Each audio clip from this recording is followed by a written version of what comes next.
ever pondered the secrets shrouded in the ancient pyramids of Egypt?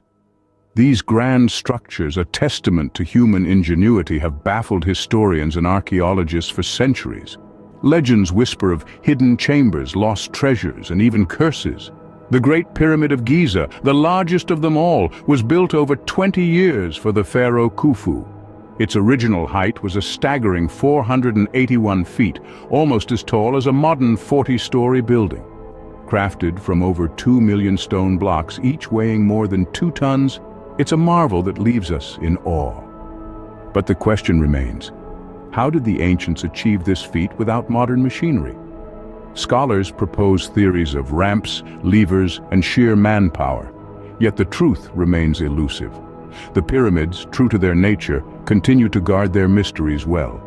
Dive into the enigma, explore the theories, and who knows, you might just unravel a piece of the puzzle